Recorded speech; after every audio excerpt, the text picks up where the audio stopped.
ആസിഖ് എന്ന് പറയുന്ന ഒരു വ്യക്തിയെ കൂടുതൽ അറിഞ്ഞിട്ടുണ്ടാവും. തീർച്ചയായിട്ടും. ആസിഫ് അലി എന്ന് പറയുന്ന വ്യക്തി എങ്ങനെയുണ്ട്? ആസിഫ് അലി എന്ന വ്യക്തി എന്ന് പറയുമ്പോൾ അതൊരു ബാധ്യതയാണ് ഇപ്പോൾ ആസിഫിന്.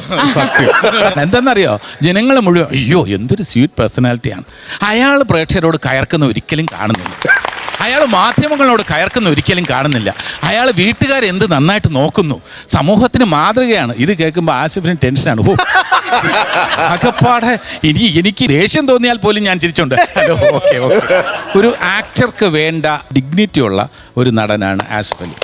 അനാവശ്യ വിവാദങ്ങൾ ചെന്ന് ചാടില്ല. ഞാനൊക്കെ ചില സമയങ്ങളിലെങ്കിലും ഒരു ഡിപ്ലോമസി വിട്ടിട്ട് ഒരു ബോൾഡ് സ്റ്റേറ്റ്മെൻറ്റ് നടത്തുമ്പം ആസിഫ് അലി പറയും, ചേട്ടാ ഇതൊക്കെ വിവാദമായേക്കും എന്നെ തോളിൽ തട്ടി എന്നോട് പറയുന്ന അത്ര ഫ്രാങ്ക് ആയിട്ടുള്ള ഒരാളാണ്. പക്ഷേ ആസിഫ് അലിയുടെ ഈ ജെന്റിൽമാൻ ഇമേജ് ആസിഫ് അലിയുടെ അഭിനയമല്ല, അതെനിക്കറിയാം. നേരെ മറിച്ച് ചിലരാണെങ്കിൽ ഇവിടുന്ന് പ്രേക്ഷകരെ കാണുമ്പോൾ ഹലോ സുന്ദരനല്ലേ, നമ്മുടെ പടം കാണണം കേട്ടോ കാണണം കേട്ടോ, വളരെ സന്തോഷം. മനസ്സിൽ പറയുകയും വെളിയിലെല്ലാം ഹാപ്പി ആയിട്ട് ബിഹേവ് ചെയ്യുന്ന ആളല്ല. അപ്പോൾ അതുകൊണ്ട് ആസിഫ് അലിയോട് എനിക്ക് പറയാനുള്ളത് ഒറ്റ കാര്യമുള്ളൂ. ആസിഫ് അലി ഇവിടെ ഗസ്റ്റായിട്ട് വന്നിരിക്കുന്ന വിഷു ദിവസമാണ്. അപ്പോൾ ആസിഫ് അലിക്ക് വേണ്ടി മാത്രം ഒരു ഡെഡിക്കേഷൻ എന്ന നിലയിൽ ഞാൻ പറയാണ്. प्यार का नाम मैंने सुना था मगर प्यार क्या है ये मुझको नहीं थी खबर. प्यार का नाम मैंने सुना था मगर प्यार क्या है ये मुझको नहीं थी खबर. मैं तो उलझा रहा उलझनों की तरह, दोस्तों में रहा दुश्मनों की तरह. मैं दुश्मन तो नहीं, दुश्मन तो नहीं, मगर ये हंसी जब से देखा मैंने तुझको मुझको दोस्ती आ गई. मैं शायर तो नहीं मगर ये हंसी जब से देखा मैंने तुझको मुझको शायरी आ गई. मैं शायर तो नहीं. താങ്ക് യു ജഗദീഷ് ചേട്ടാ. എനിക്ക് കിട്ടിയ ഏറ്റവും നല്ല വിഷു സമ്മാനമാണിത്. ഒരുപാട് സന്തോഷമുണ്ട് ചേട്ടാ. Thank you flowers TV. ഈ വിഷുക്കാലം ഞാൻ ഒരിക്കലും മറക്കില്ല. ഇത് ഐറ്റം വേറെ മോനെ, വേറെ ഐറ്റങ്ങളല്ലേ ജഗദീഷ് ചേട്ടനെ ആസിഫിന് കൊടുത്തില്ല, ഞങ്ങൾക്ക് എന്താ ഉള്ളത്? വിഷു കൈനീട്ടം ഇതൊക്കെ ഈ ഫ്ലോറിൽ വെച്ച് കൊടുക്കേണ്ട ഇപ്പോ നമ്മൾ എന്താണെന്ന് വെച്ചിരുന്ന ആശംസ സ്നേഹമൊക്കെ. മറ്റേത് എന്നും ഉള്ളതല്ലേ നിങ്ങളോടുള്ള സ്നേഹം. ഈ ഫ്ലോറിൽ ഒതുങ്ങുന്നതാണോ ബിജുക്കുട്ട? ഉർവശി മനസ്സ് കൈവച്ച് പറയൂ, ഈ ഫ്ലോറിൽ ഒതുങ്ങുന്നതാണോ നമ്മുടെ സ്നേഹം? നസീർ സംക്രാന്തി പറയൂ, അങ്ങനെ പ്രകടിപ്പിക്കേണ്ട ഒരു വാക്കുകളിൽ ഒതുങ്ങേണ്ട ഒരു ബന്ധമാണോ നമ്മുടേത്? സംഭവത്തിലെ അതിനൊക്കെ അപ്പുറം അതുക്ക് മേലെ ഇത് ഐറ്റം വേറെ. അപ്പം ഏറ്റവും നല്ല വിഷു സമ്മാനമൊക്കെ കിട്ടി ആസികയുടെ മനസ്സ് നിറഞ്ഞിരിക്കുകയാണ്. തീർച്ചയായും. എങ്ങനെയുണ്ട് മൊത്തത്തിൽ ഈ വർഷത്തെ 2025 വിഷു ആസിക? വിഷു ഏറ്റവും വലിയ പ്രതീക്ഷ ഇത് തന്നെയാണ്. ആഭ്യന്തര കുറ്റവാളി റിലീസിനെത്തുന്നു. അപ്പൊ തിയേറ്ററുകളിൽ സിനിമ ഓടുന്നത് തന്നെയാണ് ഏറ്റവും വലിയ സന്തോഷവും ഏറ്റവും വലിയ ആഘോഷവും. ഇപ്പൊ ഇറങ്ങിയിട്ടുള്ള സിനിമകൾക്കും എല്ലാം നമ്മൾ മലയാളികളെ പാൻ ഇന്ത്യൻ ലെവലിൽ ശ്രദ്ധ ആകർഷിക്കാനും. അതിനെ കുറിച്ച് പറയുമ്പോ മീനാക്ഷി ഒരു കാര്യം കൂടി പറയാനുണ്ട്. മലയാളത്തിന്റെ KGF വരുന്നുണ്ട്. അതിലെ നായകൻ ആ സിനിമയുടെ പേരൊന്ന് പറയും. അത് ആസിഫ് തന്നെ പറഞ്ഞതാണ്, അതുകൊണ്ട് എനിക്ക് പറയുന്നതിൽ ഒരു ബുദ്ധിമുട്ടില്ല. ടിക്കിടാക്ക എന്നാണ് ആ സിനിമയുടെ പേര്. അതിന്റെ ഷൂട്ട് നടക്കുന്നു. അതിനോടൊപ്പം സർക്കീട്ട് എന്ന് പറഞ്ഞ ഒരു സിനിമ കൂടി വരുന്നുണ്ട്. ഇതൊക്കെയാണ് എൻ്റെ വിഷു വിശേഷങ്ങൾ. Thank you. ഓക്കെ. ആസിഫ്, അപ്പൊ ഒരു കാര്യം കൂടെ ചോദിച്ചാൽ വിഷുവിന് സത്യം പറയുമല്ലോ. ഞാൻ പേടിച്ചാണ് വന്നത്. ഞാന് അത് ഐശ്വര്യമായിട്ടൊരു പേരിട്ട് കൊടുത്തു. ഞാൻ രണ്ടാമത്തെ പടം ആസിഫിന്റെ മൂന്നാമത്തെ സിനിമ. അപ്പൊ ഞാൻ ഏറ്റവും കൂടുതൽ ശ്രദ്ധിക്കുന്നത് ഈ പയ്യനെയാ. ഒരു കൊച്ചുമുഖം, കണ്ണും വെളിയിലോട്ട്, മൂക്കും ഇങ്ങനെ ഈ വായു ഇങ്ങോട്ട് വാട്ട് ഹാപ്പൻഡ് എന്നും പറഞ്ഞൊരു മുഖം. ആകാംക്ഷാഭരിതം. എന്താ പറയുക, അടുത്ത ഷോട്ട് എങ്ങനെ നന്നാക്കണം. ഞാനിപ്പോൾ ഈ അടുത്ത സമയത്ത് കക്ഷി അമ്മണിപ്പിള്ള കണ്ടു. അതിൽ പോലും ആ കോടതിയിൽ ചില സീൻ കണ്ടപ്പോൾ ആദ്യം കണ്ട ആ ഫ്രഷ് ആയിട്ടുള്ള ആ ഒരു എക്സ്പ്രഷൻ ഉണ്ടല്ലോ, അത് നമുക്ക് അഭിനയിക്കണം, ഇത് കുറച്ചുകൂടെ മെച്ചപ്പെടുത്തണം. അതിപ്പോഴും നിലനിർത്തുന്നു എന്നുള്ളതാണ് ഏറ്റവും വലിയ സൗഭാഗ്യം. എൻ്റെ കണ്ണുകളെപ്പറ്റി ഏറ്റവും ആദ്യം സംസാരിക്കുന്നതും മെൻഷൻ ചെയ്യുന്നതും ചേച്ചിയാണ്. പേര് കിട്ടാത്തപ്പോ ചേച്ചി തന്നെ എടാ ഉണ്ടക്കണ്ണ. ഒരു കാര്യം കൂടെ പറയാനുണ്ട് മീനാക്ഷി. ഇപ്പോൾ ആസിഫ് അലിയെ കുറിച്ച് ഉർവശി കുറേ കാര്യങ്ങൾ പറഞ്ഞു. ആസിഫ് നേരത്തെ പറഞ്ഞു ഏറ്റവും നല്ല വിഷുവിന് കിട്ടിയ ഏറ്റവും നല്ല സമ്മാനമാണ് എൻ്റെ പാട്ടെന്ന്. ഞാൻ പറയുന്നു വിഷുവിന് കിട്ടിയ ഏറ്റവും വലിയ സമ്മാനമാണ് ഉർവശിയുടെ കോംപ്ലിമെൻറ്റ്. Thank you. കാരണം ഭാരതത്തിലെ നമ്മളൊക്കെ കേരളത്തിലെയാണ്, ഇത് ഭാരതത്തിലെ ഏറ്റവും നല്ല നടിമാരിലൊരാൾ. ഒരു കാര്യം എനിക്ക് ബീച്ചുകുട്ടൻ ചേട്ടനെ കുട്ടി പറയണം, കുറിച്ചും കൂടെ പറയാനുണ്ട്. ഡാൻസ് കളിക്കാൻ ഇത്രയും ധൈര്യം തരുന്ന ഒരാൾ സോഷ്യൽ മീഡിയ തുറന്നു കഴിഞ്ഞാൽ. ഞാൻ ഒരു ദിവസം വെറുതെ നോക്കാം, പത്താനിലെ ഒരു സോങ് ബീച്ചേട്ടന്റെ മോളും കൂടെ നിന്ന് കളിക്കാൻ കണ്ടിട്ട് എന്ത് രസമായിട്ടാണ് നിങ്ങൾ ഡാൻസ് ചെയ്യുന്നത്. ആ കോൺഫിഡൻസ് അടിപൊളിയാണ്. അതിനൊരു വലിയ കയ്യടി കൊടുക്കണം. ഇന്ന് നമ്മൾ ഈ ഐറ്റംമാരുടെ ഈ നമ്മുടെ ഈ വിഷു സ്പെഷ്യല് ബിജുകുട്ടൻ ചേട്ടന്റെ മോളുടെ ഡാൻസ് വരെ ഉണ്ട് വെച്ചിട്ടുണ്ട്. അതുകൊണ്ട് ഒരു സ്പെഷ്യൽ ഏഡായിട്ട്. അല്ല മോളുടെ ഡാൻസ് ഇപ്പൊ ആസിഫ് പറഞ്ഞ പോലെ ഉണ്ടല്ലോ, എന്ത് ധൈര്യത്തിലൂടെ മോളുടെ കൂടെ ഡാൻസ് കളിക്കാൻ നിങ്ങൾ കാണിച്ച രസമായിട്ട് ഇവിടെ കളിക്കാൻ എനിക്ക് ധൈര്യമില്ല. വീട്ടിൽ 15 സെക്കൻഡ് കളിക്കാൻ ആർക്കും ധൈര്യം ഉണ്ടാവും. ഇന്ന് മോള് കളിക്കോട്ടോ, കുഴപ്പമില്ല. എന്നാലും താങ്ക് യു. അല്ല ബിജുകുട്ടൻ ചേട്ടനും കൂടെ ജോയിൻ ചെയ്യണം. രണ്ട് സ്റ്റെപ്പ് ഇടാം. ഓക്കെ. നിങ്ങൾക്ക് ഇവിടെ കുറച്ച് കുട്ടി താരങ്ങളുണ്ടെന്ന് ഞാൻ കേട്ടല്ലോ ചേട്ടാ. കുട്ടി താരങ്ങൾ എന്ന് പറഞ്ഞാൽ പോരാ, ഞങ്ങൾ അവരെ വിളിക്കും. അവർക്ക് ഇട്ടിരിക്കുന്ന പേരെന്ന് പറഞ്ഞാൽ ലിറ്റിൽ സൂപ്പർ സ്റ്റാർസ്. ഓക്കെ. അവര് സൈസ് കൊണ്ട് ചെറുതുള്ളൂ, പെർഫോമൻസിൽ ഇവരുടെ ഒപ്പം അല്ല ഇവർക്ക് മുകളിൽ കടപിടിക്കും. സൈന്ധവ് നയിക്കുന്ന ടീം. സൈന്ധവിനെ തൽക്കാലത്തേക്ക് ക്യാപ്റ്റൻ ആക്കിയേക്കുക. അപ്പൊ let's welcome Saindhav, Devilakshmi, Aradhya, Ananya, Arya and Anirudh. Let's welcome the little super stars.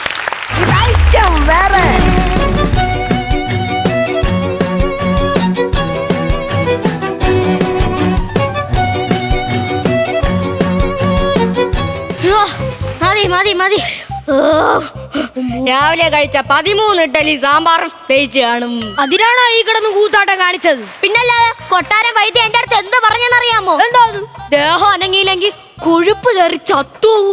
അത് നിങ്ങൾ അതുപോലല്ലോ എനിക്ക്. ഇനി എത്ര കാലം രാജകുലു ഇങ്ങനെ രാജാവിനെ പറ്റിച്ച് തിന്നും? മന്ത്രി തൃശങ്കു എത്ര നാൾ തിന്നുന്നുവോ അത്ര നാൾ നാമും തിന്നും. അയ്യോ രാജാവ് വരുന്നുണ്ട്. പെരുമ്പാവൂർ മുഴങ്ങട്ടെ. പെരുമ്പാവൂരോ? കൊട്ടത്തില്ലേ എന്റെ അമ്മോ, പെരുമ്പറ അത് മുഴങ്ങട്ടെ. രാജാതിരാജൻ, വില്ലാളി വീരൻ, വീരശൂര പരാക്രമി. രാജേന്ദ്ര ബാബു. അല്ല, മൂഷിക വാഹനൻ. എടാ നീ ഗണപതിയാടാ. എന്താ നീ പറയുന്ന? നീ നിർത്ത്. എടാ 1001 തവണ നിനക്ക് ഞാൻ എംബോസിഷൻ എഴുതി തന്നില്ലേ, അതുപോലെ നീ ഇതുവരെ പഠിച്ചില്ലേ? എന്തായാലും രാജാവിന്റെ എൻട്രി തൊലഞ്ഞു. ഇനി അങ്ങോട്ട് ചെല്ല.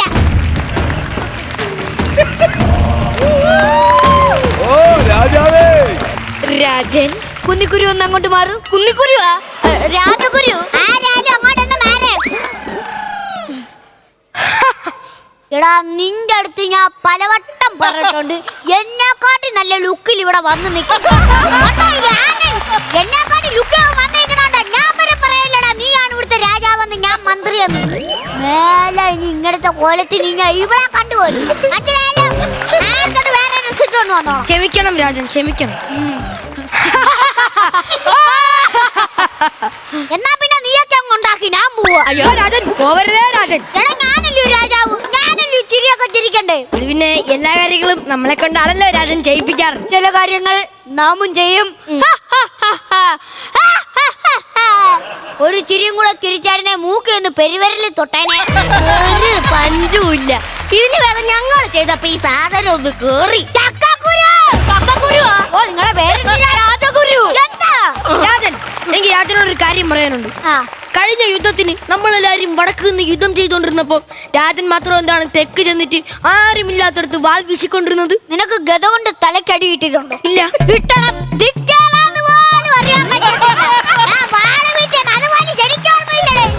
അല്ല രാജൻ, ഒരു യുദ്ധം ഉണ്ടവൻ. എന്താണ് കാരണം? ഈ മെനകെട്ടവന്റെ ഒരു പാട്ട് കാരണം. ഒരു പാട്ടുകാരുടെ യുദ്ധമൊക്കെ ഉണ്ടാവോ? കൊട്ടാരത്തിന്റെ സീക്രട്ട് വിളിച്ചു പറഞ്ഞ കൊട്ടാരത്തിന്റെ സീക്രട്ട് വിളിച്ചു പറയണ പാട്ടാ. അതേത് പാട്ട്? പാട്ടൊന്ന് പാട്. എന്റെ രാജകൊട്ടാരത്തിന് മതിലുകളില്ല. ഇത് കേട്ടതും അയൽ രാജാവ് ബീരങ്കിക്ക് വെടിവെച്ചാണ് നമ്മുടെ കൊട്ടാരത്തിന്റെ മേൽക്കൂര അടിച്ചു പൊട്ടിച്ചത്. മനസ്സിലായേ? അതാണ് യുദ്ധത്തിന്റെ തുടക്കം. മനസ്സിലായി രാജൻ, മനസ്സിലായി. പിന്നെ രാജഗുരു, യുദ്ധം കഴിഞ്ഞ് 2-ാം ദിവസം നിങ്ങൾ ആ യുദ്ധഭൂമിയിൽ ചെന്ന് വിതുമ്പുന്നത് നാം കണ്ടിരുന്നു. അത്രയ്ക്ക് രാജ്യസ്നേഹമായിരുന്നല്ലേ? അയ്യേ, അത് രാജസ്നേഹം കൊണ്ടല്ല. യുദ്ധത്തിന്റെ അന്ന് ഞാൻ ചോറ് കൊണ്ടുപോയ എന്റെ ചോറ്റ് പാത്രം ഞാൻ അവിടെ എവിടെയോ വെച്ച് മറന്നു വെച്ചിട്ട് അങ്ങ് വന്ന് കർണപടം പൊട്ടുന്ന തരത്തിലുള്ള തെറിയാണ് എന്റെ പെണ്ണുമ്പിള്ള എന്നെ വിളിച്ചത്. അത് എടുക്കാൻ വേണ്ടി ഞാൻ പോയതാ. എന്റെ ആനയ്ക്ക് കൊണ്ട് അമ്പ് ഇങ്ങനെ റണ്ണാക്കി കൊണ്ടാണ് എന്റെ രാജൻ രക്ഷപ്പെട്ടനെ. ആരെവിടെ ആരെവിടെ? രാജാവ് എവിടത്തെ രാജാവ്? അവിടെ നോക്കി ആറെവിടെ എന്ന് വിളിച്ചു കൂവിച്ച് എന്ത് കാര്യം? അവിടെയാണ് ആറുള്ളത്. അവിടെയാണ് തോഴിയും പ്രാണിയൊക്കെ നീരാടാൻ വരുന്നത്. എന്റെ അച്ഛന്റെ പ്രായമുണ്ട്, അല്ലാതെ ചെവിക്കല്ലടിച്ചാ കൊളങ്ങാന്. ഒരു രാജഗുരു പോലും. എന്റെ രാജഗുരു, ഞാൻ ആരെവിടെ എന്നല്ലേ പറഞ്ഞത്? ആരെവിടെ എന്നാണ് നാം പറഞ്ഞത്. അതിനിവിടെ ആരിയ്ക്കുന്നു? അകപ്പാടെ ഞാനും ആ വെളുത്തുള്ളിയിലെ ഫിഗർ ചെയ്യുന്ന രാജഗുരു. അതും തന്നെ. അല്ല, എങ്ങനെ ഉണ്ടാവാനാ? നീയൊക്കെ അല്ലയോ എനിക്ക് ഓരോരോ ഐഡിയ പറഞ്ഞു തരുന്നത്. അതുകൊണ്ട് അവിടെ ഒന്നും ആരും ഇല്ലാത്തത്. പിന്നെ രാജൻ, ഞാനൊരു ഇച്ചിരി കാശ് കടം ചോദിക്കുന്നതിൽ രാജൻ എന്തെങ്കിലും ബുദ്ധിമുട്ടുണ്ടാവൂ? ബുദ്ധിമുട്ടോ? എന്താണ് തൃശങ്കു നിങ്ങൾ ഈ പറയുന്നത്? എന്റെ ഊണിലും ഉറക്കത്തിലും എന്റെ കൂടെയുള്ള എന്റെ മന്ത്രി എന്നോട് ഇച്ചിരി കാശ് കടം ചോദിച്ചാൽ എനിക്കത് ബുദ്ധിമുട്ടാവുമോ? അസംഭവ്യം, അസംഭവ്യം. രാജൻ, എന്നാ പിന്നെ എനിക്ക് ഒരു ഇച്ചിരി കാശ് തരൂ. 10 പൈസ തരത്തില്ല. പിന്നെ ഒരു ബുദ്ധിമുട്ടും ഇല്ലെന്ന് പറഞ്ഞു. ചോദിക്കുന്നതിന് ബുദ്ധിമുട്ടില്ല, പക്ഷെ തരാൻ എനിക്ക് ഇത്തിരി ബുദ്ധിമുട്ടുണ്ട്. അണ്ടർവെയറിന്റെ വള്ളി വരെ പണയത്തില്ല. എന്നാലും വീരവാദത്തിന് ഇയാൾക്ക് ഒരു കുറവുമില്ല. മന്ത്രി, ക്ഷമിക്കണം രാജൻ. മന്ത്രി, നിങ്ങളെ ഞാനൊരു മന്ത്രിയായിട്ടല്ലേ കാണുന്നത്. പിന്നെ കടം തന്നാ തിരിച്ചു തരാത്തവൻ. എടാ, നിന്റെ പെണ്ണുമ്പിള്ള 1000 വർഷത്തിന് നിന്റെ പൈസ ഇല്ലെന്ന് പറഞ്ഞ നീ എന്റെ അടുത്ത് വന്നേ. എന്നാൽ അത് കേട്ട് എന്റെ പെണ്ണുമ്പിള്ള, അതാണ് ഇവിടുത്തെ റാണി, അവളുടെ വള ഊരിയാണ് നിനക്ക് തന്നത്. എന്നിട്ട് അവന്റെ പെണ്ണുമ്പിള്ള ഇപ്പൊ 4 പറ്റി. ഇന്നവരാ വള ഇങ്ങോട്ട് എനിക്ക് കിട്ടി. അതിന്റെ പേര് അന്തപുരത്തിൽ ഞാൻ എന്നും എന്റെ പെണ്ണുമ്പിള്ളയുടെ കയ്യിൽ തല്ലുകൊള്ളുക. അല്ല, കുത്തുവാക്ക് കേൾക്കും അറിയാവോ? വേണമായിരുന്നു. എല്ലാരും മോതിരം കൊണ്ടുപോയായിരുന്നല്ലോ. ഞാൻ തരാം രാജൻ, ഞാൻ തരും. രാജൻ, നമ്മളെ പുതിയ കൊട്ടാരത്തിന്റെ പണിയൊക്കെ കഴിഞ്ഞു. ഇനി ടൈൽസും കൂടെ ഇട്ടാ മതി. ടൈൽസ് വേണ്ട, നമ്മുടെ പിതാവിന് വാരത്തിന്റെ അന്ത് അസുഖമുണ്ട്. അതുകൊണ്ട് റെഡ് ഓക്സൈഡ് ഇട്ടാൽ മതി. രാജന്റെ കൽപ്പന പോലെ റെഡ് ഓക്സൈഡ് എങ്കിൽ റെഡ് ഓക്സൈഡ്. പിന്നെ ഈ റെഡ് ഓക്സൈഡ് അത് കളർ അടിക്കണം. രാജഗുരു, ഈ മണ്ടൻ മന്ത്രി പറഞ്ഞു കേട്ടില്ലേ റെഡ് ഓക്സൈഡ് ഏത് കളർ അടിക്കണോന്ന്? നിങ്ങൾ ഇവിടുത്തെ ഒരു ഉപദേഷ്ടാവായിട്ടാണോ അവൻ അങ്ങനെ പറഞ്ഞത്? ആ വേണ്ടയോടൊന്ന് പറഞ്ഞു മനസ്സിലാക്കും. എന്ത് ചെയ്യാനാ രാജൻ, ഇവിടെ എല്ലാത്തിനും ഞാൻ തന്നെ വേണം. എടാ മണ്ട, റെഡ് ഓക്സൈഡ് എന്ന് വെച്ച് കഴിഞ്ഞാ പച്ച. നിങ്ങളാ മുടി കഴിച്ചാ കുറുക്കി അങ്ങ് ചാവാൻ കഴിയായിരുന്നോ നിങ്ങൾക്ക്? റെഡ് ഓക്സൈഡ് എന്ന് വെച്ചാ പച്ച പോലും. എന്ത് പറ്റി രാജൻ, എന്ത് പറ്റി? ആരവിടെ? കൊട്ടാരത്തിൽ 16 ദിവസത്തേക്ക് ദുഃഖാചരണമെന്ന് അറിയിച്ചോളൂ. അതെന്തോ നീയൊക്കെ എല്ലാം കൂടെ ഉള്ളത്. മന്നത്തരം കേട്ട് ജീവിക്കുന്നതിനെക്കാട്ടി നല്ലത് സ്വന്തമായിട്ട് കുത്തി ചാവുന്നതാ. അല്ല, എടാ, കൊട്ടാരത്തിൽ പുതിയ നിയമം വരാൻ പോവാ. അതെങ്ങനെ ശരിയാവും? അതെങ്ങനെ തിരുവനന്തപുരത്തുകാർ സമ്മതിക്കും? തിരുവനന്തപുരത്തുകാരെന്തിനു സമ്മതിക്കണം? അല്ല, തിരുവനന്തപുരത്ത് നടക്കണ നിയമം ഇങ്ങോട്ട് കൊണ്ടുവരണം.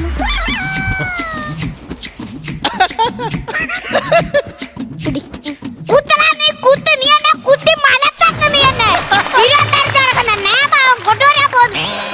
ദൈവമേ, ഇങ്ങനെ കൊണ്ടുവരൂ രാജഗുരു മന്ത്രി. എന്റെ പൊന്നിളവേ, ഞാൻ പറഞ്ഞതെന്ന് വെച്ചില്ല, നിയമങ്ങൾ മാറാൻ പോകുന്നു. നിയമം മനസ്സിലായി. എന്ത് നിയമമാണ് രാജൻ? അതായത് നമ്മളെ പണ്ട് നർത്തകിമാരില്ലേ ഇവിടുത്തെ, നമ്മളെ പറ്റിച്ചോണ്ടിരുന്ന രാധമ്മ ചേച്ചിയും രമണി ചേച്ചിയും, അവരെ ഇവിടുന്ന് പറഞ്ഞു വിടാൻ പോവുകയാണ്. അയ്യോ, രാധമ്മയെ പറഞ്ഞു വിടണോ? രാധമ്മ നന്നായിട്ട് നൃത്തം കളിക്കും. നല്ല നൃത്തം. എന്റെ കൊട്ടാരത്തി മെനഞ്ഞാന്ന് വന്ന് ഡാൻസ് കളിച്ച് എന്ന് പറഞ്ഞത് മുട്ടയിലെ ചിരട്ട ഒഴി താഴെ വീഴും. അതുകൊണ്ട് നമ്മൾ അവരെ പറഞ്ഞു വിട്ടിട്ട് പുതിയ നർത്തകിമാരെ കൊണ്ടുവരാൻ പോകുന്നു. അതേതായാലും നല്ല കാര്യം രാജൻ. നൃത്തകാരന് വരുമല്ല, നമുക്കൊന്ന് സന്തോഷമായത്. ഈയൊക്കെ അവിടെ ബലേവേഷം പറഞ്ഞോണ്ടിരിക്കത്തേ ഉള്ളൂ. അവര് വന്നു കഴിഞ്ഞാൽ എനിക്ക് ഡാൻസ് കാണണമെന്ന് തോന്നുമ്പോ ഞാൻ ഒറ്റയ്ക്ക് ഇരുന്ന് കാണും. അവരെ പറഞ്ഞു, നിന്നെയൊക്കെ ഈ ദേശത്തിന്റെ 7 തടിപ്പിച്ചിട്ടില്ല ഞാൻ. അപ്പൊ പിന്നെ നർത്തകിമാരെ കൊണ്ടുവരേണ്ട ഓഡീഷൻ നമുക്ക് ആരംഭിക്കാം. നിർത്തൻ, ഓഡീഷൻ തുടങ്ങാൻ വരട്ടെ. അയ്യോ രാജൻ, ദേ റാണി. അതിന് നീ എന്തിനാ പേടിക്കണ്ട, ഞാനല്ലേ പേടിക്കണ്ടേ.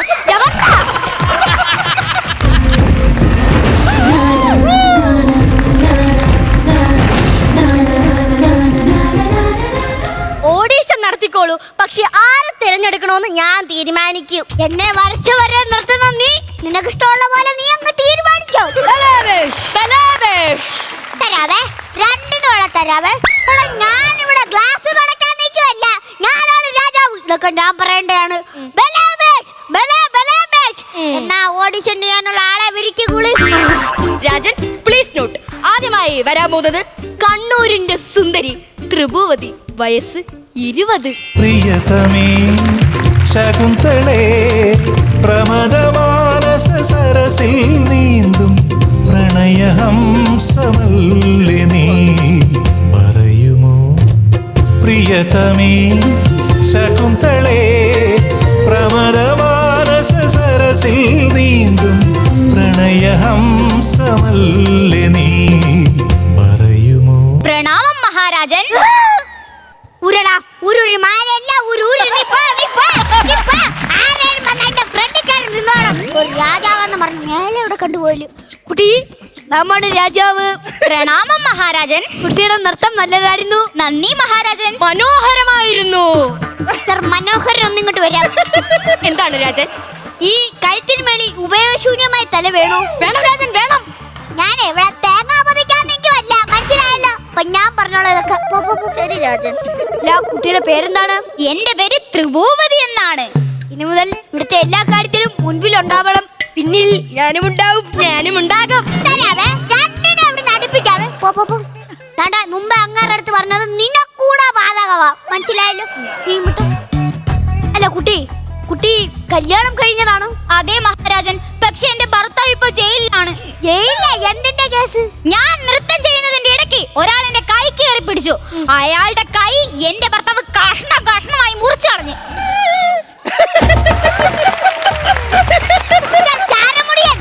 എങ്ങോട്ട് പോന്നു? അമ്മയ്ക്ക് തൈലം മേടിക്കണം. മിക്കവാറും നീ അതിട്ട് വീട്ടിൽ കിടക്കും. എന്നാ പിന്നെ ഞാൻ ആ കാട്ടിൽ പോയി ഹോമം നടത്തിയിട്ട് വരാം. മിസ്റ്റർ അപ്പുപ്പത്താടി, താങ്കൾ എവിടെ പോന്നു? അങ്ങോട്ട് പോയി ഹോമം നടത്തുന്നേക്കാ കൊള്ളാം. ഒന്നാമത് നാട്ടുകാർ പോകുന്ന വഴിയാ. അവിടെ കാണും ചെന്ന് നാശമായി കഴിഞ്ഞാൽ നാട്ടുകാർ പിടിച്ച് ഈ താടിക്ക് മുടിക്ക് കത്തിച്ച് പിടിക്കുക. ഉള്ള കാര്യം പറയുക. രാജാ ഗുരു, അടുത്താളെ വിളി.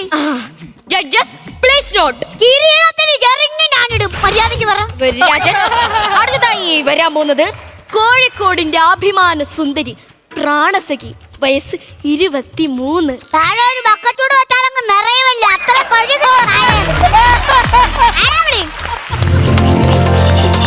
പ്രിയതമേ ശകുന്തളേ, പ്രമദമാനസ സരസിൽ നീന്തും പ്രണയഹംസമല്ലേ നീ പറയുമോ.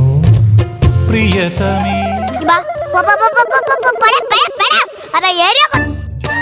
ഇത് എല്ലാത്തിന്റെ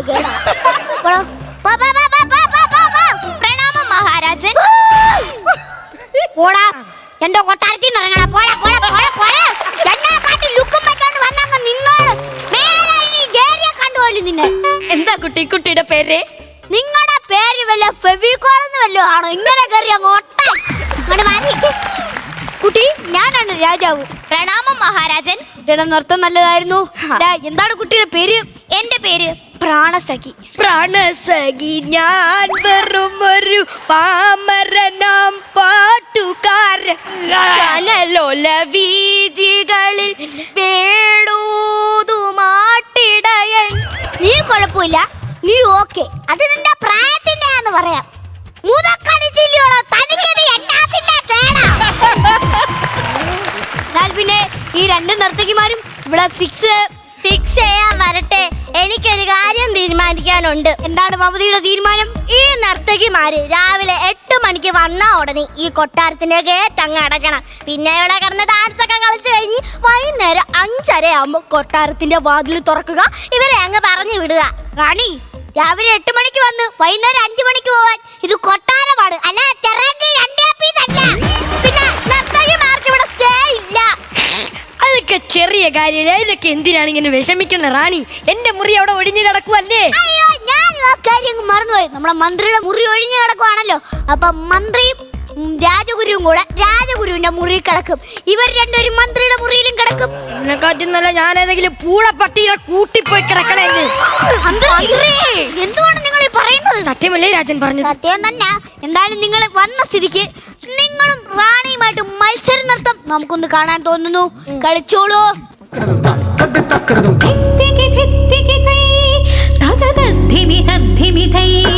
മണിവർണ്ണന്റെ കൺമുന്നിൽ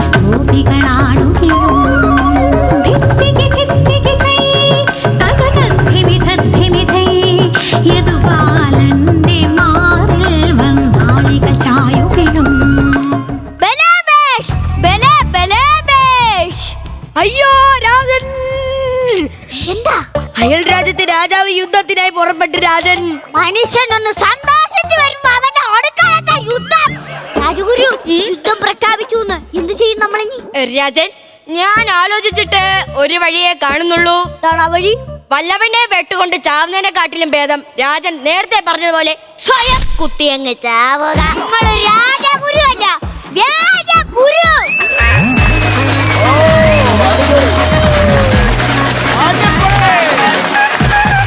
ഫ്ലവേഴ്സ് കോമഡി ഇത് ഐറ്റം വേറെയുടെ അടുത്ത സെറ്റ് ഓഫ് അവാർഡ്സിലേക്ക് പോവാണ്.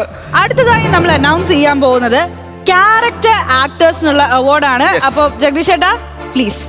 The award for the best character actors, Biju Varghese and Kishore.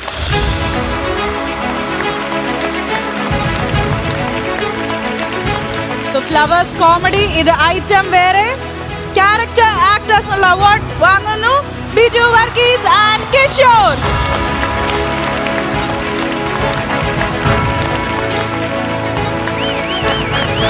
അടുത്തതായി നമ്മൾ ഇന്ന് അനൗൺസ് ചെയ്യാൻ പോകുന്നത് versatile actors മെയിലിനുള്ള അവാർഡാണ്. The award for the most versatile actors male, Manu Kumbari, Sudhesh Punalur, Taikatasheri Vinod.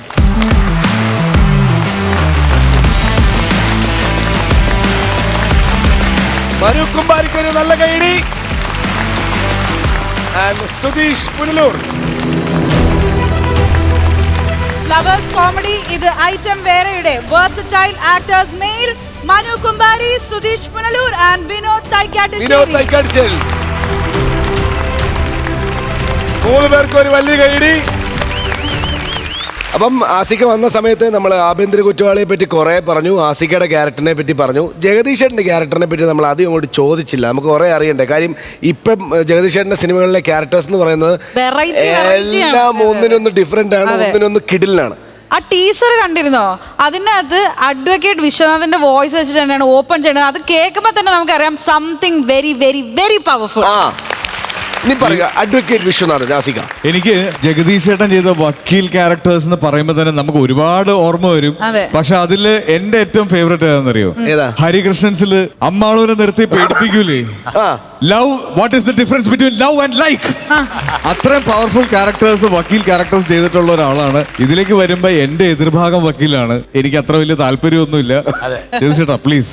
ആസിഫിനെ പോലുള്ള ഒരാള് ഒരു നന്മയുടെ ഏകദേശം പ്രതീകം എന്ന് പറയാം.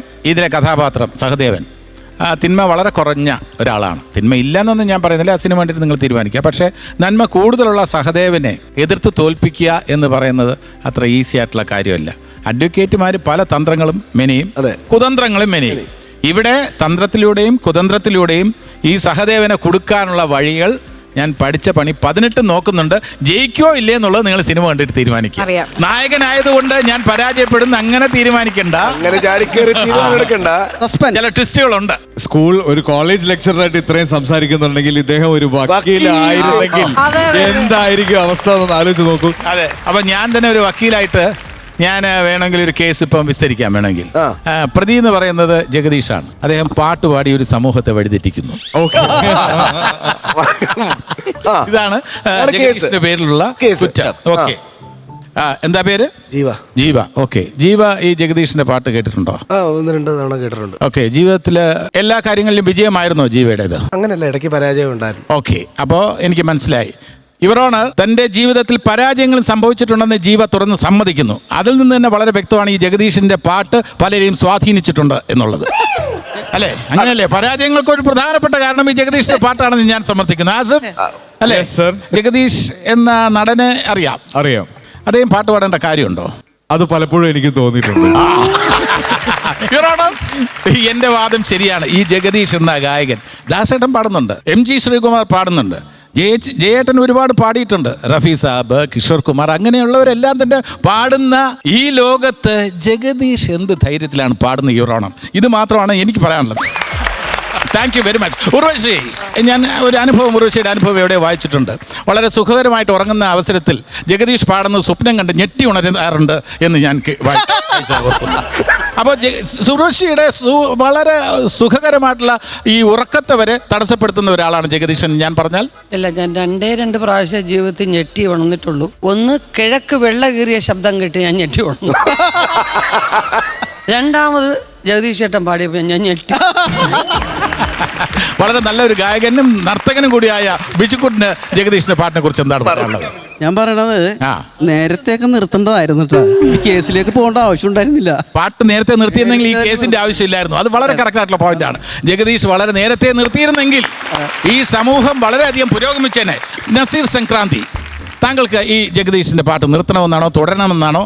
എന്താണ്? ഞാൻ നിർത്തണമെന്ന് പറയല്ല. കാര്യം കേരളത്തിൽ അതായത് ഇന്ത്യയിൽ ഇങ്ങനെയും പാടാം എന്ന് തെളിയിച്ചു കൊടുത്ത ഒരാളാണ് ജഗദീഷ് ചേട്ടൻ. വളരെ കറക്റ്റാണ്, വളരെ കറക്റ്റാണ്. അതിന് പിന്നെ സംഗീതത്തെക്കുറിച്ച് അറിവ് വേണമെന്നില്ല, ഈ ആർക്ക് വേണമെങ്കിലും പാടാം എന്ന് തോന്നത്തക്ക രീതിയിൽ ജഗദീഷ് പാട്ട് പാടിക്കൊണ്ടിരിക്കുകയാണ്. തീർച്ചയായിട്ടും ജഗദീഷ് അറിവില്ല, പാട്ടിനെ കുറിച്ച് ഒരു അറിവുമില്ല. ഗായകര് മാത്രം പാടിയപ്പോൾ എല്ലാവർക്കും പാടണ്ടേ? അപ്പൊ ജഗദീഷ് ചേട്ടൻ പാടുന്നുണ്ട്. ഇനി വേറൊരു കാര്യം പറയാം. ഞാൻ അഡ്വക്കേറ്റ് അല്ല, ഞാൻ എൻ്റെ മാസ്കുകളൊക്കെയാണ്. ഞാൻ ജഗദീഷ്, ഞാനാണ് ജഗദീഷ്. ഉള്ളിൽ കടന്ന് കരൽ കൊള്ളയടിക്കും നിന്നെ കള്ളിപ്പെണ്ണെന്ന് വിളിക്കും, നിന്നെ ഞാൻ കള്ളിപ്പെണ്ണെന്ന് വിളിക്കും.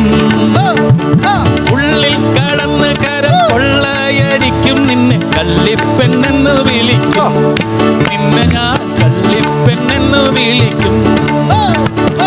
ആടാനും വരില്ല ഞാൻ, പാടാനും വരില്ല ഞാൻ, പാടത്തെ പച്ചക്കിളിയേ, പാടത്തെ പച്ചക്കിളിയേ.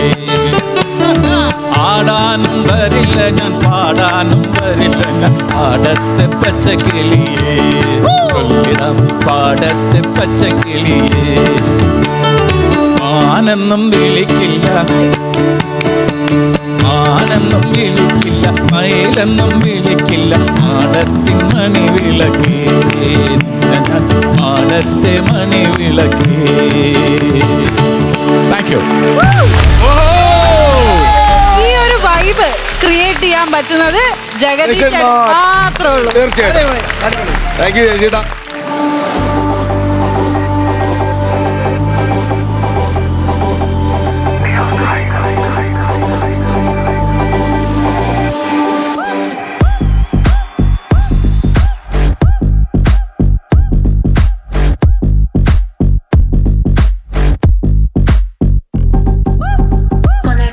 Ardiendo dentro de ese corazón.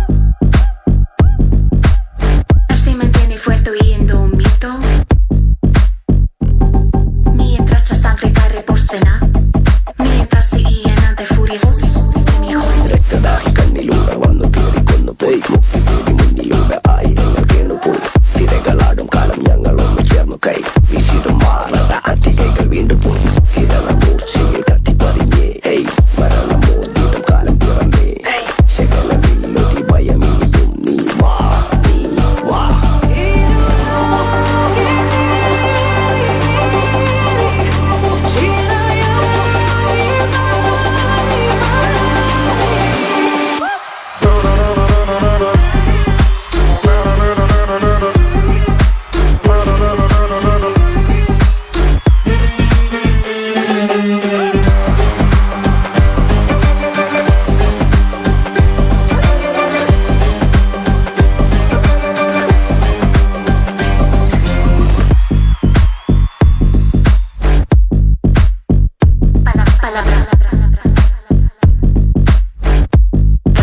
Sus grietas con palabras de oro. കറക്കളഞ്ഞ കൂട്ടമല്ലി ചീന്തിടും പോയി നിലയൊടിഞ്ഞ കുന്ത പോട്ട് കീറിടും കേറി നിൽക്കടാ മുമ്പിൽ വന്ന നീ വെറും ചാരമാണടാ അങ്കമാണ് റീപ്പാറും കരങ്ങൾ പതറില്ല സിരകൾ മുറുകട്ടെ ചിതറി മറയില്ല പനോളം ഉയരട്ടെ ക്ഷീണമ മയക്കത്തിൽ ചിന്തകൾ കവലട്ടെ കറകൾ ഉയിരായി പിറക്കും കടലായി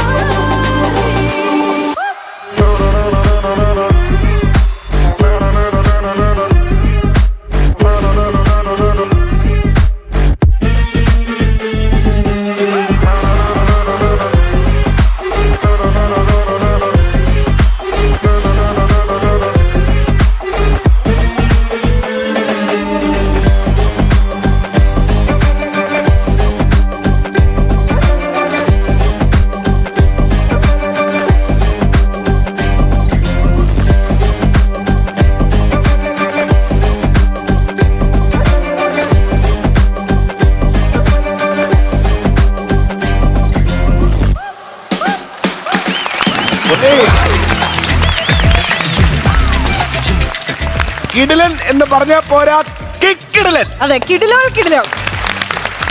നമ്മുടെ ബിജുക്കുട്ടൻ ചേട്ടന്റെ പ്രിയ പുത്രി ലക്ഷ്മി, ഒരു നല്ല കൈഡിട്ടാ.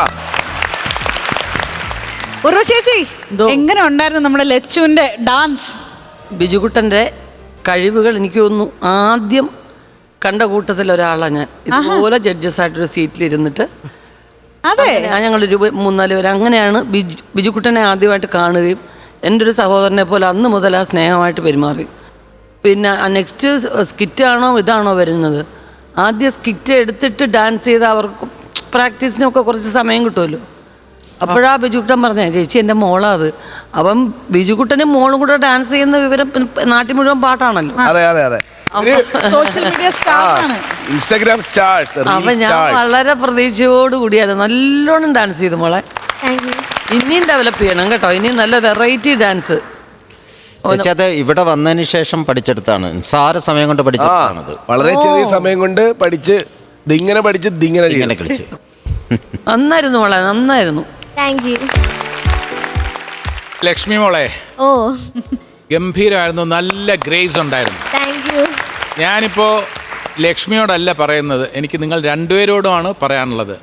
ഇവിടെ ലക്ഷ്മി നന്നായിട്ട് ഡാൻസ് കളിച്ചപ്പോൾ ആസ്വദിച്ച് അഭിമാനത്തോടെ നോക്കിയിരുന്നത് ബിജുക്കുട്ടനാണ്. അപ്പോൾ അതൊരു അച്ഛൻ്റെ പ്രതീക്ഷയാണ്. ഇത് ഈ ഡാൻസിൽ മാത്രമല്ല, മോളുടെ കലയിൽ മാത്രമല്ല, പഠിത്തത്തിലും എല്ലാം ഒരു പ്രതീക്ഷയോടെ കാത്തിരിക്കുന്ന അച്ഛനും അമ്മയും ഉണ്ട്. അവരുടെ പ്രതീക്ഷയ്ക്കൊത്ത് ഉയരണം. Okay, all the best. Thank you ചേട്ടാ. Okay, proud father. അല്ല, ഞാനെന്ത് പറയാനാണ്, ഇവിടെ പറയാൻ പറ്റിയ ആളുകളാണ് ഇവിടെ പറഞ്ഞത്. അതിലും മേലെ കയറി പറയാൻ എനിക്കും പറ്റൂല. പിന്നെ പറയാനുള്ള കാരണം, ഇന്ത്യയിലെ ഏറ്റവും വലിയ ഡാൻസറായ കമലഹാസൻ്റെ കൂടെ ഡാൻസ് കളിച്ച ആളാണ് ഇരിക്കുന്നത് ഋഷിയേച്ചി. പിന്നെ ജഗദീഷ് ചേട്ടനാണ് ഈ പാട്ട് പാടും, ഡാൻസ് കളിക്കുക എല്ലാം ചെയ്യും. ഇവർക്ക് അപ്പുറം പറയാനായിട്ട് ഞാൻ ആരുമല്ല. പിന്നെ ഇപ്പോൾ ജഗദീഷ് ചേട്ടൻ പറഞ്ഞതിൽ വളരെ സന്തോഷമുണ്ട്. കാരണം അവൾ നന്നായിട്ട് അത്യാവശ്യം നന്നായിട്ട് പഠിക്കും. അപ്പോൾ ആ ഒരു മേഖല നമ്മൾ നോക്കേണ്ട ആവശ്യമില്ല. അതുകൊണ്ടാണ് കലാപരമായിട്ട് ഇങ്ങനെ ഒരു കഴിവുണ്ടെന്ന് പറഞ്ഞപ്പോൾ നമ്മളും കൂടെ കൂടിയെന്ന് ഞാൻ കാണിക്കുന്നൊരു കോമാളിത്തരമാണ്. പക്ഷെ അവൾ കളിക്കണ്ട നന്നായിട്ട്. അല്ല, മോൾക്ക് എങ്ങനെയാണ് അച്ഛൻ്റെ മുമ്പിൽ നിന്ന് ഡാൻസ് ചെയ്തപ്പോൾ മോൾക്കുണ്ടായ ഒരു ഒരു മാനസിക സുഖം എന്തായിരുന്നു, ഫീലിംഗ് എന്തായിരുന്നു? നല്ല സന്തോഷം ഉണ്ടായിരുന്നു. എല്ലാവരും ഉണ്ടല്ലോ, അപ്പോൾ ഇങ്ങനെ ഒരു സ്റ്റേജ് കിട്ടാന്ന് തന്നെ പറഞ്ഞാൽ കിട്ടിയതിൽ തന്നെ ഭയങ്കര ഹാപ്പിയാണ്. ഞാനിപ്പോ ഡിഗ്രി കഴിഞ്ഞ് MBA-ക്ക് കയറാൻ നിൽക്കാം. കണ്ടാ പറയോ MBA-ക്ക് പഠിക്കുന്ന ഒരു മകളുള്ളതാണ്. ഈ സോ യങ് ഇപ്പോഴും അല്ലേ? ഏറ്റവും വലിയൊരു ഉദാഹരണം ഇവിടെ ഇരിപ്പുണ്ട്. എന്നെ പറയല്ലേ. അപ്പൊ ലച്ചുവിന് ലക്ഷ്മിക്ക് ഒരു വലിയ കൈ കേട്ടോ. അപ്പൊ ഉഷാറായിട്ട് വരണേ. Thank you so much. Happy Vishu. Happy Vishu Lachu. Bye. Flowers comedy ഇത് ഐറ്റം വേറെയുടെ അടുത്ത സെറ്റ് ഓഫ് അവാർഡ്സിലേക്ക് പോവാണ്.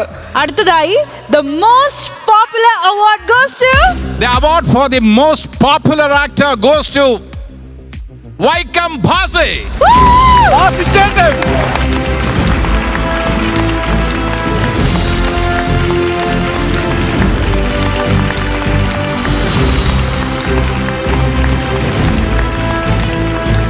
ഓക്കെ, തീർച്ചയായിട്ടും ഭാസിക്ക് 100% അർഹിക്കുന്ന അവാർഡാണിത്. വളരെ സ്വതസിദ്ധമായ ശൈലിയിൽ ഏത് വേഷവും അത് ആ റോളിനനുസരിച്ചുള്ള മാനറിസം, ആ റോളിനനുസരിച്ചുള്ള കോൺട്രിബ്യൂഷൻസ്, ഇംപ്രൊവൈസേഷൻസ് ഒക്കെ നടത്തുന്ന ഭാസി എന്ന് പറയുന്നത് തീർച്ചയായിട്ടും ഈ വേദിയിൽ മാത്രമല്ല മലയാള സിനിമയ്ക്ക് തന്നെ നല്ലൊരു വാഗ്ദാനമായിരിക്കും ഭാസി. ഭാസിക്ക് എന്താ പറയാനുള്ളത് നമുക്കൊന്ന് കേൾക്കാം. ഒരുപാട് സന്തോഷം. ഇങ്ങനെയൊരു അവാർഡ് ഒരിക്കലും പ്രതീക്ഷിച്ചില്ല സത്യത്തിൽ. എല്ലാവർക്കും നന്ദി, താങ്ക്സ്. പോപ്പുലർ ആക്ടർ ഭാസിയേട്ടൻ നല്ലൊരു കൈഡി. താങ്ക് യു ഭാസിയേട്ടാ. Next is the award for the little super stars. Saindhav, Devi Lakshmi, Ananya, Nitha Karthika, Anirudh, Arya, Aaradhya.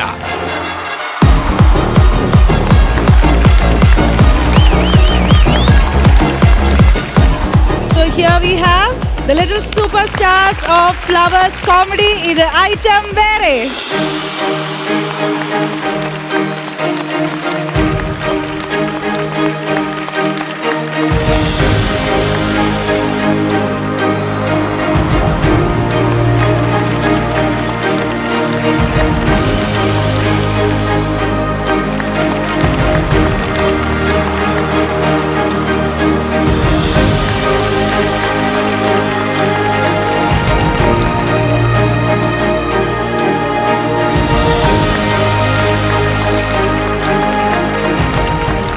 Flowers comedy ഇത് ഐറ്റം വേറെ അവാർഡ്സ്. നമുക്കൊരു പുതിയ ഐറ്റം ഇറക്കിയിട്ടുണ്ട്. നമുക്ക് ജഗദീഷ് ചേട്ടനെ ഞെട്ടിച്ചാലോ? തീർച്ചയായിട്ടും. അപ്പൊ ഞങ്ങളാട്ടണ്ടേ? കൂടി ഞെട്ടിക്കും. ഞങ്ങള് ജഗദീഷ് ചേട്ടനെ ഇവിടെ വിളിച്ചു ഞെട്ടിക്കും. വരെ എല്ലാരും ഞെട്ടിക്കും. കാര്യം ഇത് ജഗദീഷ് ചേട്ടന് ഉള്ളൊരു സ്പെഷ്യൽ ഡെഡിക്കേഷൻ ആണ്. നമ്മുടെ പിന്നെ ചങ്ങനാശ്ശേരിയിലുള്ള ജോഷി ചേട്ടന്റെ വക ഒരു ഉഗ്രൻ ഡെഡിക്കേഷൻ ആണ്. അത് ഏറ്റുവാങ്ങാനായി ഒരുപാട് സ്നേഹത്തോടെ ജഗദീഷ് ചേട്ടൻ ഞങ്ങൾ ഇങ്ങോട്ടേക്ക് സ്വാഗതം ചെയ്തു. പ്ലീസ്.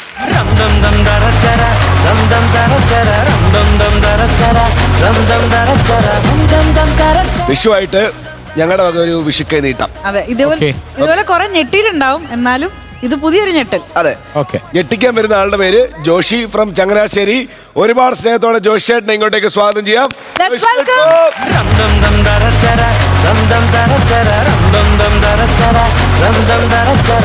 ജോഷി ചേട്ടാ നമസ്കാരം. വെൽക്കം ടു ഈ ഐറ്റം വേറെ. വിഷു. Thank you. പറയൂ, എങ്ങനെയാണ് ഞങ്ങൾ എല്ലാവരും ഞെട്ടിക്കാൻ പോകുന്നത്? ഞാൻ ജഗദീഷ് ചേട്ടന്റെ കൂടെ തന്നെ നിൽക്കുമ്പോൾ ഒരു വിറയിലാണ് ആദ്യം തന്നെ. അദ്ദേഹത്തിന്റെ കുറച്ച് ശബ്ദ വ്യത്യാസങ്ങൾ ഒന്ന് ചെയ്ത് ശ്രമിക്കാം. ഓക്കെ. ആദ്യമായിട്ട് ജഗദീഷ് ചേട്ടന്റെ പഴയ കാലത്തിലേക്ക് പോകാം. പഴയകാല സിനിമകളിലൊക്കെ ചേട്ടന്റെ ചിരി, ഹൈ പിച്ചിലുള്ള ഒരു ചിരിയുണ്ട്. ആ ചിരി ഒന്ന് ചേട്ടാ ഒന്ന് ശ്രമിച്ചു നോക്കാം. ഈ അമ്പാവന്റെ ഓരോ കാര്യം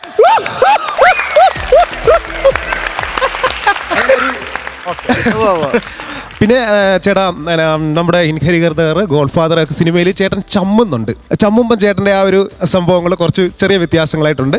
അതൊന്ന് നോക്കാം. നമ്മുടെ പറവൂർ ഭരതൻ സാറിനെ വന്ന് തട്ടുമ്പോഴത്തേക്കും കുപ്പി താഴെ വീഴുമ്പോ ഒരു ചമ്പല്, അതൊന്ന്. അതെ അതെ അതെ. ഞാനിങ്ങനെ ആരും തട്ടാറില്ല, അറിയാതെ ഇങ്ങനെ വന്ന് തട്ടി ഞാൻ അവരിങ്ങനെ തട്ടണമെന്ന് പറഞ്ഞപ്പോ ഞാൻ ഒരു സോറി പറഞ്ഞില്ലേ, സോറി. പിന്നെ ചേട്ടനെ ജഡ്ജായിട്ട് വന്ന് കമന്റ് പറയുന്നുണ്ട്. ഓക്കെ. അത് കുറച്ച് ഹൈ പിച്ചൊക്കെ വരുന്ന രീതിയാണ്. ഓക്കെ. അപ്പൊ ഞാനൊരു സ്വാഗതം പറയുമ്പോ എല്ലാവരും ഒന്ന് കൈയടിച്ചേക്കണം. അപ്പൊ ഞാൻ ഇങ്ങനെ വരുന്നു, ചേട്ടൻ വന്ന മാലിനി നദിയിൽ കണ്ണാടി നോക്കി നിൽക്കുന്ന മാന്യ പ്രേക്ഷകർക്ക് ഐറ്റം വേറെ ഷോയിലേക്ക് ഊഷ്മളമായ സ്വാഗതം. അപ്പോ നമ്മുടെ മനോജ് വലഞ്ചുഴി കയറി വന്ന എൻട്രി വളരെ നന്നായിരുന്നു. അതുപോലെ തന്നെ മനോജ് വലഞ്ചൂരി കയറി വന്നപ്പോൾ വേറൊരു ആർട്ടിസ്റ്റോട് മാറിയെന്നല്ലോ. അതെന്താ അങ്ങനെ സംഭവിച്ചേ?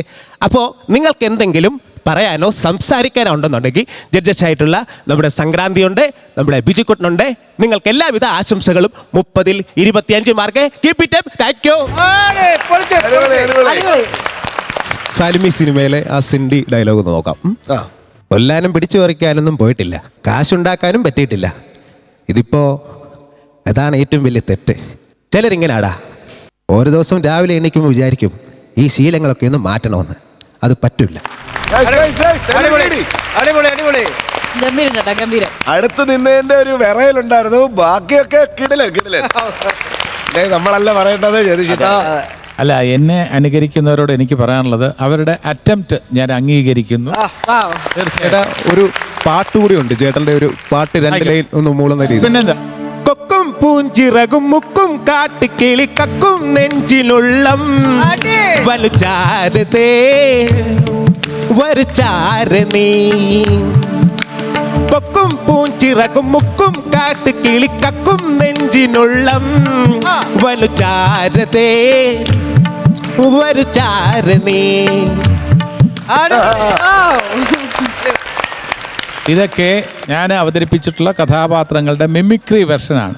പാട്ടിൻ്റെയും മിമിക്രി വെർഷനാണെന്ന് ഞാൻ പറയും. അപ്പോൾ ആ മിമിക്രി വെർഷന് തീർച്ചയായിട്ടും ജോഷി കയ്യടി അർഹിക്കുന്നു.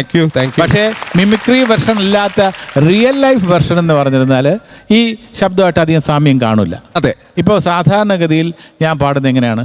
കൊക്കും പൂഞ്ചിറകും മൊക്കും കാട്ടുകിളി കക്കും നെന്തിനുള്ളം പനചാരുതേ വരുചാരണീ. കൊക്കും പൂഞ്ചിറകും മൊക്കും കാട്ടുകിളി കക്കും നെന്തിനുള്ളം വനചാരുതേ വരുചാരണീ. ഇതാണ് ഒറിജിനൽ ശബ്ദം. മിമിക്രിയിൽ അവതരിപ്പിക്കുമ്പോൾ കുറ്റപ്പെടുത്തുകയല്ല, ഇവരിങ്ങനെ ചെയ്യുള്ളൂ, അവർക്ക് അങ്ങനെ ചെയ്തതിനാലേ ചിരി കിട്ടുള്ളൂ. ഞാൻ ഇങ്ങനെ പാടിയാൽ ആൾക്കാർ ചിരിച്ചാൽ എൻ്റെ അർത്ഥം എൻ്റെ പാട്ട് മോശമെന്നാണ്. അതിനുവേണ്ടി മിമിക്രിക്ക് വേണ്ടി ഹ്യൂമർ ആഡ് ചെയ്യുമ്പോൾ അവരെങ്ങനെ പാടും? ആ കൊക്കും പൂഞ്ചിറകും മൊക്കും കാട്ടുകിളി കക്കും നെന്തിനുള്ളം വനചാരുതേ വരുചാരണീ. ആ കൊക്കും പൂഞ്ചിറകും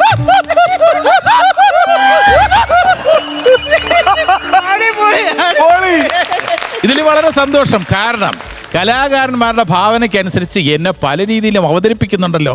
അവതരിപ്പിക്കപ്പെടാൻ വേണ്ടി മാത്രം ഇന്നും എനിക്ക് പ്രസക്തി ഉണ്ടല്ലോ, അതാണ്. 41 വർഷമായി സിനിമയിൽ വന്നിട്ട് ഇന്നും എന്നെ അനുകരിക്കാൻ തോന്നുന്നുണ്ടെങ്കിൽ ഒരു ഷോയുടെ പ്രൊഡ്യൂസർ അല്ലെങ്കിൽ ഡയറക്ടർ പറയുന്നു ജഗദീഷ് ചേട്ടൻ്റെ 3 വെർഷൻ അവതരിപ്പിക്കണമെന്ന് പറഞ്ഞാൽ അതിൻ്റെ അർത്ഥം എനിക്ക് ചെറിയ പ്രസക്തി ഉണ്ടെന്നാണ്. അതിന് ഞാൻ പ്രേക്ഷകരോട് കടപ്പെട്ടിരിക്കുന്നു.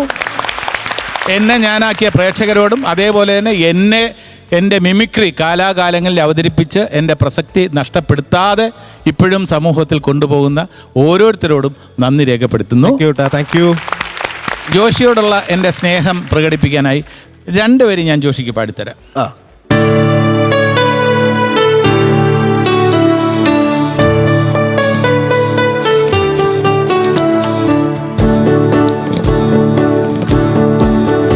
നീ മധുപകരു മലർച്ചൊരിയു അനുരാഗ പൗർണമിയേ.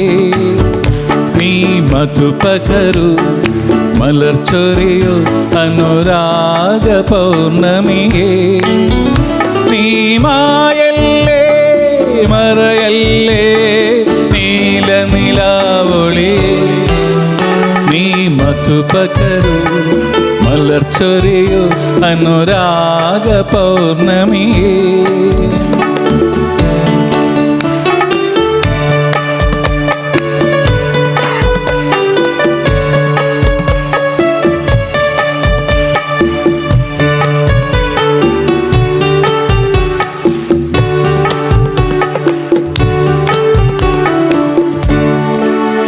മണിവിളക്കു വേണ്ട മുകിൽ കാണേണ്ട ഈ പ്രേമ സല്ലാപം. കളി പറഞ്ഞിരിക്കും കിളി തുടങ്ങിയല്ലോ തൻ രാഗസംഗീതം. ഇരു കരളുകളിൽ വിരുന്നു വന്നു മായാത്ത മധുമാസം. നീ മായല്ലേ മറയല്ലേ നീല നിലാവൊളി. നീ മധുപകരു മലർച്ചൊരിയു അനുരാഗ പൗർണമിയേ.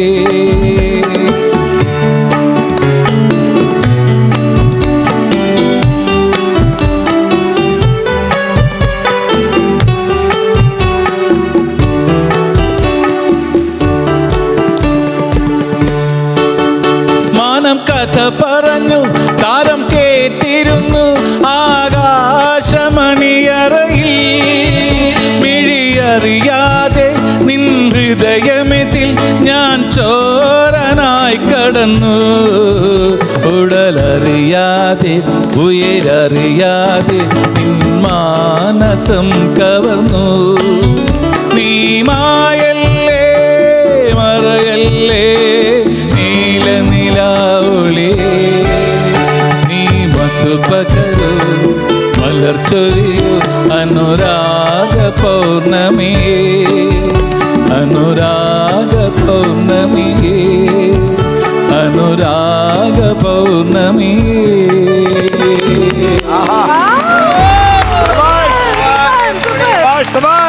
ഒരു പൂ ചോദിച്ചപ്പോ ഒരു പൂത്താലം തന്നു. അപ്പം താങ്ക് യു ജോഷേട്ടാ, thank you so much Joshi bro. Joshi, all the best.